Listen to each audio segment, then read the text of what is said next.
We've shot with many cameras over the years, but this one always finds its way back into our bag. The Sony A7 IV has been our daily workhorse for nearly 4 years now, through studio lights, road trips, and long commercial shoots. And here's the thing, even with all the newer bodies around, this camera still has our trust.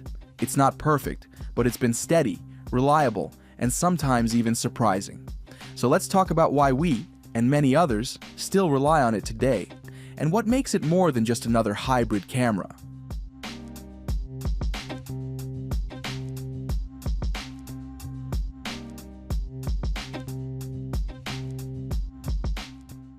The first thing that still stands out every time we pick it up is the feel.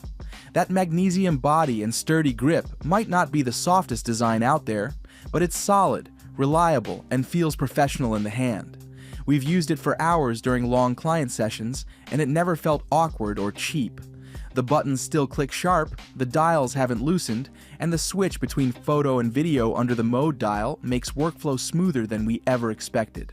The body shows some scratches by now, but the overall build has handled travel, dust, and a few rainy shoots without any problem. It's not a fragile camera, and that still matters. What continues to impress us most is that 33 megapixel full-frame sensor. The first time we opened those raw files, we knew it was something we could trust for a long time. Even today, the detail is clean, the tones roll smoothly, and the dynamic range gives plenty of room to correct shadows or highlights without hurting quality. Whether we shoot portraits, products, or landscapes, the color science feels natural and flexible. You can push these files in post quite far before they start to break apart. We've also noticed that even with high ISO, it keeps noise under control better than many cameras in this class. Around ISO 6400, it still produces usable files, which is great when we shoot indoors or at night.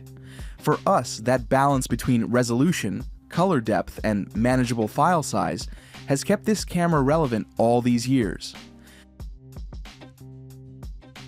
Now, when it comes to autofocus, this is one of those features that still feels current.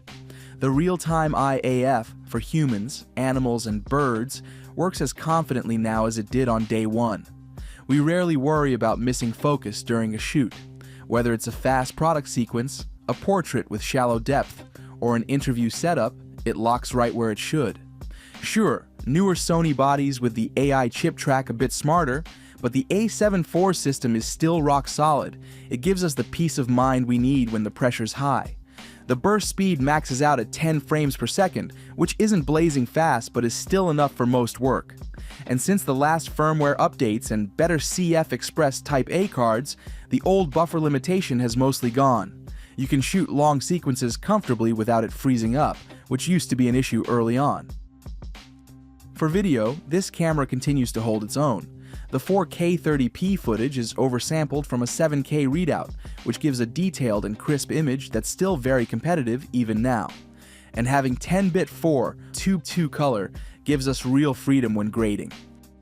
We've used it in both S-Log3 and S-Cinetone, and it delivers a consistent and flexible result every time. The only real frustration comes with that 1.5 times crop in 4K 60. You do lose that full frame width, and we've had to change lenses or step back more often than we like. It's manageable, but it does remind you this camera is from an earlier generation. Apart from that, 1080p at 120 frames per second is still solid for slow motion. With the right lighting, it produces a clean, cinematic look that still fits professional work. And we can't forget about stabilization. The in-body system with active mode has saved us plenty of times when we didn't want to mount a gimbal.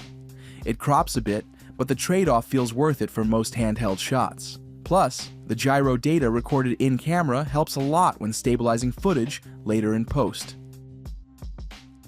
Over time, one of the things we've come to appreciate most is how adaptable this camera feels. Almost every button and dial can be reassigned, which helps fine-tune it exactly how we like. Once you set it up, muscle memory takes over. The new menu system still feels modern and logical, way better than the old Sony layouts. And the touchscreen finally responds the way you'd expect, which keeps things fast when you're switching between modes during a shoot. The fully articulating display is another huge win. It's bright enough for outdoor setups and flexible for awkward angles or self-recording. The electronic viewfinder may not be the sharpest in Sony's lineup anymore, but it remains smooth at 120 Hz and clear enough for critical focus checks. Battery life is still excellent. The NPF-Z100 battery lasts through long sessions, and when we need extra hours, the USB-C power delivery works flawlessly. You can plug in a power bank and keep shooting without worrying about running dry. Dual card slots have also saved us more than once. We usually record photo and video separately on each card, or use one as backup during weddings or commercial work. Now, what's most impressive is how dependable it's been. We've shot in heat, rain, dust, and even a few careless drops, and it's never failed. Firmware support from Sony has kept it stable, and even after years of heavy use, the sensor remains clean, and colors still hold their tone. It feels like a tool that was built to last, and that's why it still travels with us on almost every job. We've added newer cameras to the studio, some faster, some higher resolution, but when we need something that just works, this is still the one we grab. It's not the fanciest, but it's reliable, which honestly means more than anything when you're on a tight schedule. That said, we do have to talk about what hasn't aged so well. The first thing is rolling shutter. When you pan quickly or film fast motion, you'll notice that wobble where vertical lines start bending. It's not terrible, but it's noticeable, especially when shooting cars or quick movements. So, you learn to work around it by slowing your pan or planning movement differently. The second is that cropped 4K 60 mode. We've mentioned it before, but it remains one of the few things that feel dated now that full-frame 4K 60 is common on newer models. Besides those, there's really not much else that drags it down. It still delivers dependable autofocus, great colors, and solid video quality that's well above its price range today. So, the big question, how does the A7 IV hold up in 2025? We'd say surprisingly well.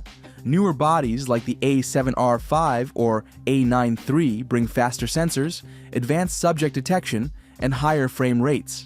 But when it comes to overall output, the gap isn't as huge as people think. The A7 IV still gives professional-grade stills and video, and it continues to be one of the most balanced hybrid cameras you can buy. If you already own it, there's no real reason to rush an upgrade unless you need specific features like uncropped 4K 120 or extreme burst speeds. And if you're considering picking one up now, even used, it remains a smart choice that easily competes with many newer mid-range cameras. So after all this time, we've shot hundreds of projects with it, and it still feels dependable every single time. That's not something you can say about many tools after 4 years. It has aged with confidence. It may not turn heads anymore, but it still delivers images and footage that hold up beautifully today. And for us, that's what makes the Sony A7 IV still worth keeping, even in 2025. Not because it's new, but because it still delivers exactly what we need, when we need it. That was all. Thanks for watching. Share your thoughts in the comments, and if you found it helpful, give it a like and subscribe for more camera reviews.